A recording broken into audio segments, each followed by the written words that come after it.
Okay, so hi, good evening everyone. Kumusta kayo? Yan, so it's been a while and I hope everything is okay. So for those na bago dito, I'll like to introduce myself. I'm Tony, your professional life and mental health coach. And welcome to our second episode of Let's Talk, a deep conversation with life coach Tony. And so itong session na to aims to start conversation on a deeper level of some serious, bago, strange topics, no? Here we will answer one deep question or topic such as hopes, aspirations, employment goals or career goals, anxieties, mental health, accomplishments, hurdles, and other concerns. So join me this evening for a short but fruitful conversation. So because our topic, no, we will be answering the question, are you becoming the type of person you want to become? Yan. So, the question for tonight, our deep question, are you becoming the type of person you want to become? Actually, story time. When I was figuring out ano yung deep question or topic to talk about tonight is this is based from the book I'm currently reading. This is Atomic Habits by James Clear. Yan. So, nasa ano na ba ako? Yes, nasa first law. Nasa, I guess, ito na, nandito na ako sa part na ito. And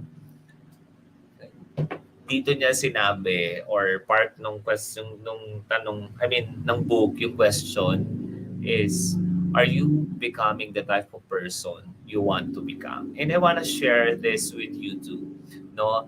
Are we or you, ikaw, you're watching right now, is are you becoming the type of person you want to become? Because if I were to ask this question to all of you, you might respond by stating yung career mo, ano yung ginagawa mo ngayon, your nationality, or kung saan ka ngayon, if you're watching this, if you're a foreigner, your nationality, or your religion, or your faith, your sexual orientation, your political views, etc.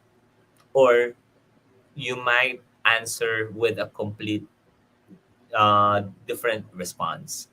So, so back to our question, yes, kasi nga it looks like no so vague and open ended, and we avoid it. So, but it's really necessary to answer this question. So to help you, okay, to help you or kasama na ako to answer this question, I will be sharing 8 steps, no? 8 steps on how to decide what type of person you want to become.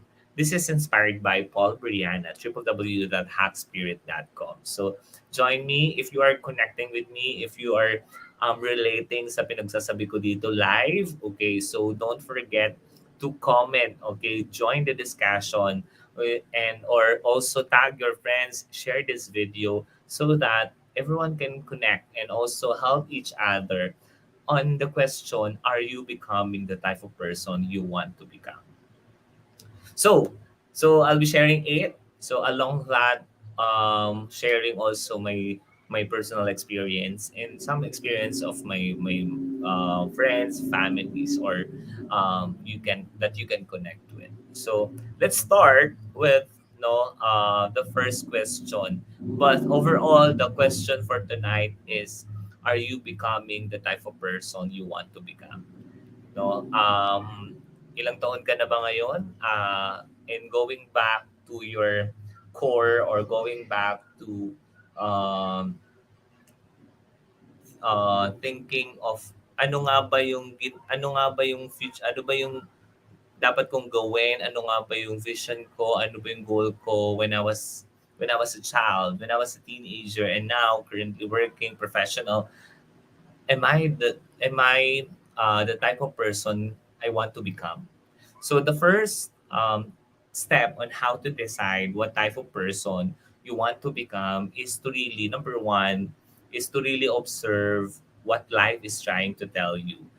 This is something that I'm really connected with because yun, story time no career now jump I'm tawag dito for those who know me. Ako yung tipo ng tao that I work professionally, but I stayed like longer na sa akin is 3 years, no, and jumping to another organization from one organization to another. This teaches me to bank, no, to gain more knowledge and experiences I have, and which I'm very proud of because I had opportunity to understand what is the development sectors or ano nga ba yung mundo ng development sector, especially if you know me, I'm a professional development sector professional. So I work with different organizations, no, and also corporate. Or but now for development sector, I work with environment, advocacy for environment, human rights, children and youth, housing, poverty, and education. So I also work with a consultancy, BPO, which really embedded in my identity. And not only that I was able to gain professional knowledge and but more on becoming more marketable, no, such as I was trained and I was develop my training, no, my how to come up with a training design, to conceptualize fundraising events, no, create marketing campaigns, become more creative, to um, increase my skills in public speaking, handling projects or managing projects, and also of course it helped me to also experience writing, community organizing, handle people or manage people management, and now coaching, and a lot more. Kung sasabihin ko lahat ng experiences ko that and professional experiences that I gain knowledge from those experiences that I had, it boils me to this number one step is to really observe what life is telling you. So when I was contemplating, no, jumping, there's ano tawag dito, there's no tawag negativity in jumping from one organization to another because it's really number one your right to move from another. So it's really the question, ano nga ba yung sinasabi ng life sa'yo? So discovering what life and the universe are trying to tell you is the first step in figuring out what kind of person you want to be. For me, I really want to really absorb every single knowledge humbly and use this to touch the lives of other people in different walks of life. So it might be telling you to become more disciplined, to become more attentive, more compassionate, or it might warning you that you are being so kind, no, too kind to others. So let's go back and then let's reflect ano nga ba yung sinasabi ng universe sa mga nangyari sa'yo ngayon. So this will help you to to know what type of person you want to become. Second point or second step that can help you is to really ask yourself, what are you missing or what am I missing? Ano yung mga missings, and that missings are opportunities for us to grow. So just like observing what life is trying to tell you, be honest and about what you are missing. So to be like, hindi, meron ako niyan. Okay, I already gained this. Magaling ako sa ganito. So be honest. Okay, be honest, truthful about yourself, about what are the things that you are missing, your weaknesses. Because this is one of the finest ways to choose the type of person you want to be. Ikaw ba yung ikaw ba yung tinitignan ng mga tao who are struggling to communicate and having difficulty opening out emotionally? Or do you struggle with anger management issues and respond negatively to everyday disappointments? Or ikaw ba yung tao na nag-struggle being impatient to the point where you want to skip the line or start yelling when you have to wait in line, no, pag mahaba yung pila, no, all of these qualities can be developed. So as me, based on my experience and of course the trainings I learned, is one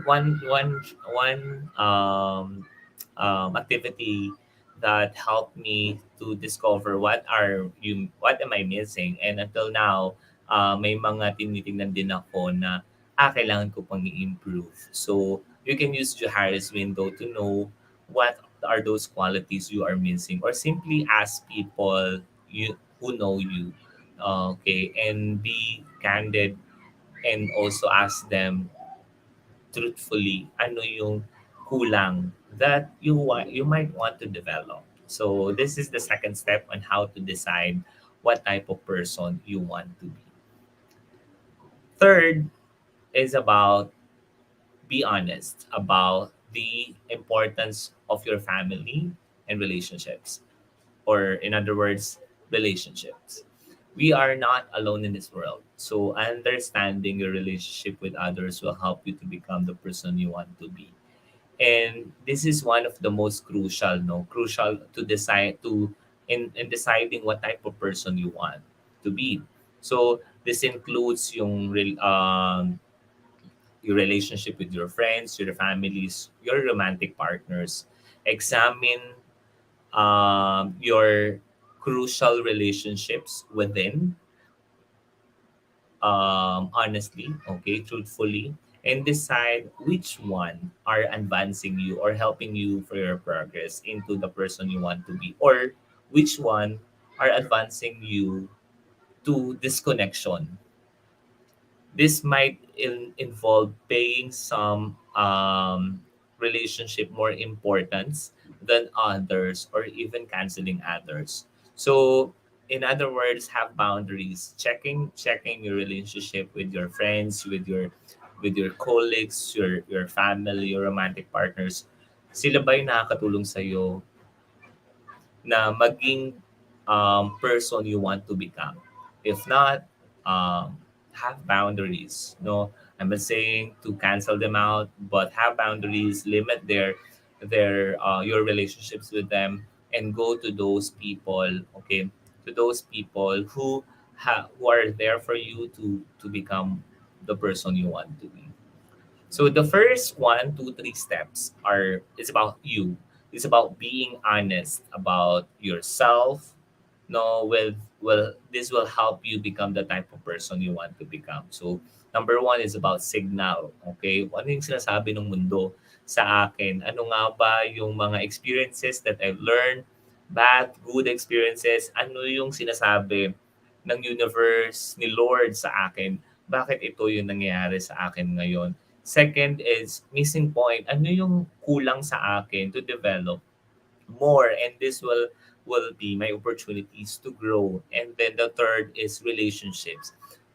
Support system. Do you have support system, or are your relationship currently are putting you back, no? I mean, holding you back dun sa gusto mo mangyari. So it's time to really reassess your relationship with others.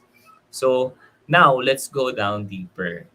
What are the other five steps on how to become the person you want to be? This number four is look for role models. When I was a child, I had the role models, and I know you have also your parents, your parents, your teachers, no. And this changed now because we met a lot of people from different walks of life that really inspired you to do the same. So I have different models, role models per aspect of my life, and I hope you also have that. And also you have met people that you don't want to be like them someday. So I know we have this different journey, and every journey has its own may mga people around, no? And these people that we met can be our role models.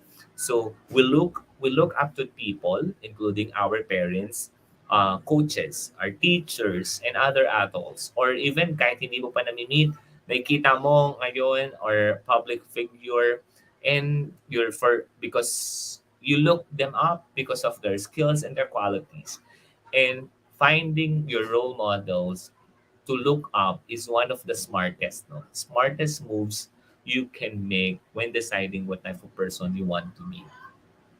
So you still have role models from your past, present, who represent you want to be, whether you're a teenager, mid-age, or even an elder. So nag-iiba-iba siya.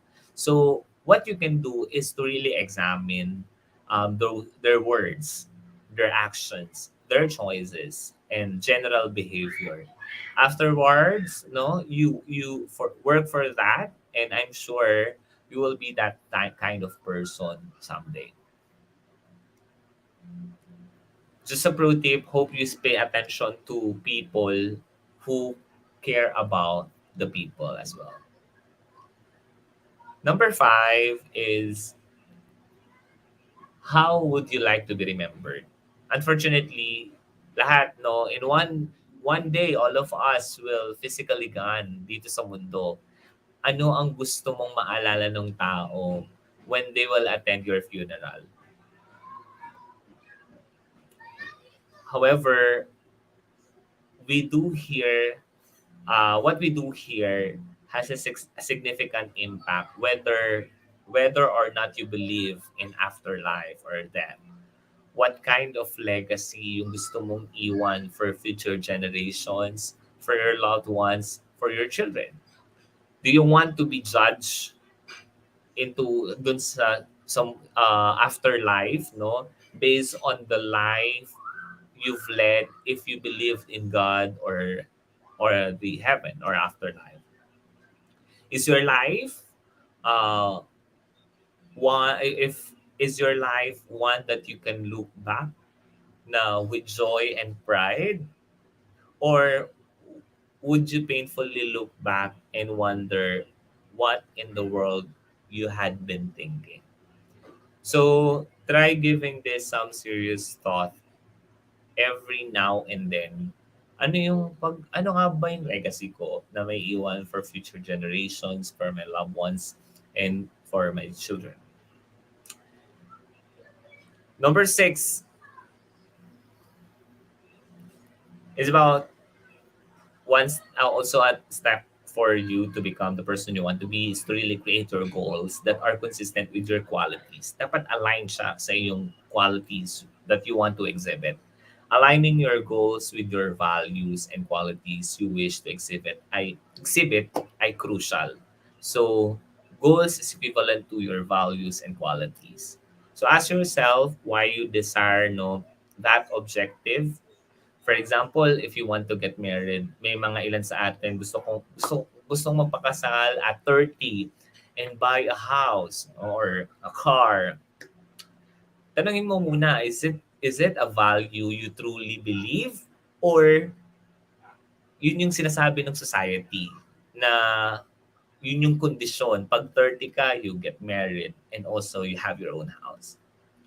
You also ask yourself why having freedom and flexibility in your life is important, no? Genuine ba 'yon sa'yo? Honest ka ba doon na talagang gusto mo freedom and flexibility sa life mo? Or it was merely sparked by vague dislike of commitment? Ayaw mo lang ng commitment na napapanood mo sa mga teleserye. Set objectives that reflect who you really want to be. Walang kahit sino magdedikta kung ano yung gusto mong mangyari, the society, the people, your family, even your romantic partner. No one can decide what is your goal. As long as this goal are consistent with the qualities you want to exhibit, your values and qualities. So set objectives that reflect who you really want to be, not what you think others want you to be. Number seven, so we're down to the last two at kakain na kami. Okay, so number seven is, as a coach, kasama ito lagi. we make sure our client is to make a plan of action. Anong plano natin? So as our way forward. The greatest plans won't amount to a thing if they are never put forward. Making action plan from your ideas of who you want to be ay napaka-importante. So, I'd like to ask everyone who's watching right now to write 5 ways you can practice generosity in the upcoming ito, 3 T's, no? Ano yung 5 bagay na ipapractice mo to become the person you want to be tonight, tomorrow, and the next 3 months. Again, 5 bagay or 5 paraan na gagawin mo na para maging ikaw, okay? Maging person or yung type of person you want to become. Tonight, 3T, okay? Tonight, tomorrow, and the next 3 months. So, pointing yourself out with this discipline will help you become more honest.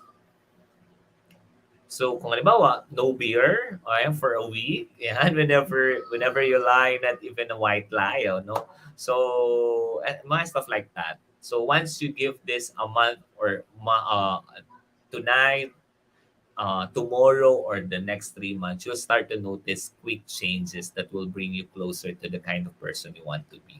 That's why I'm recommending you to read this book, Atomic Habits, no? These tiny changes, remarkable results. So I'm really excited reading this book. For those who know me, hindi ako mababasang tao, but I'm trying to really develop reading. Okay, from time to time, 1 chapter per day. So if you do have resources of your friends who has this book, so yan na, ito na yung opportunity. So to help you make a plan of action. And down to our last steps on how to decide what type of person you want to become is to really do your best to keep and improving. Again, do your best to keep improving rather than to reach the point of perfection. I remember last town hall when our president shared about putting 100% in everything that you do. And this does not apply only professionally, but also personally, and also in aligning dun sa binabasa ko libro that I share, this improving oneself doesn't mean that you need to improve everything, no? Lahat i-improve mo. You can improve at least 1% every day. And if you do it in 365 days, more likely you will see the effects of that 1%, that tiny changes that you made. And you're welcome. This is one thing that I learned reading the Atomic Habits. So we often want to know what lies us at the other end of the line, or when we eventually hit eto na, jackpot. We kept on waiting for the perfect moment, no? We kept on doing the things perfectly. Hindi natin nakita that improvement comes dun sa proseso. So, but this kind of, kasi pag ganito yung thinking natin, we are running in circles eh. We are searching for ideal, no ideal to do everything. Where there is no ideal time to do that. So I'm telling you, it won't happen. So again, do your best to keep improving every single day. Because the goal is not the resolution, but the journey itself, as it contains the true meaning of life, yung dinadaanan mo. So keep going and the result will speaks to itself. So I'm done sharing the eight steps on how to decide what type of person you want to become. So if you want to go back, okay, balikan yung video na ito or share nyo din sa inyong mga kamag-anak, kaibigan, no, sa inyong mga loved ones about these steps on how to decide what type of person you want to become. And hopefully, Itong guide natin o itong pag-uusap natin online provided you with some useful insights into the type of person you want to become, or choosing who you are and your future goals is great. Clarifying who you want to be and qualities you want to keep in the future, on the other hand, is really essential to a living a life of honesty and intention. So, kaulit-ulit-ulit ko sinasabi, especially for the steps 1 to 3, is really being honest about yourself. With clear vision of who you want to be in the future, you can begin to take the first step towards becoming your best self. So, now it's time for you to take action. So, before that, may mga nag-comment, yes, don't just sit idle. Tama yon. So, I want you to, this is a call to action to everyone. I-type na lang natin. So, call to action to who are watching right now. Now, I want you to write a strong 8-word bio, okay? Or biography. Ibig sabihin, 8 straight word bio, 8 words that highlights your 8 traits and abilities na gusto mong ma-recognize for your life. Okay? For your life, no? Ibig sabihin, 8 qualities, your abilities na gusto mong maging, no? Because this is one of the best way to identify the roles and skills that are most important to you in life, as well as the type of person you want to be. So you can comment below your 8-word biography, or you can privately share it to me. So, friends, maraming salamat, and I hope to see you again for another episode of Let's Talk, a deep conversation with life coach Tony. So, if you do have any questions or you want to include in the session, feel free to message me. If you need a professional life and mental health coaching, or if you do have any events that need coaches, you can reach me here on Facebook or through my mobile or email address. So thank you so much once again for your support and for supporting yourself, for learning or improving yourself every day. Again, maraming salamat, and I hope no that everyone, the end of the line, we have found the person that we want to become. So maraming salamat, and enjoy the rest of the weekend. Bye-bye.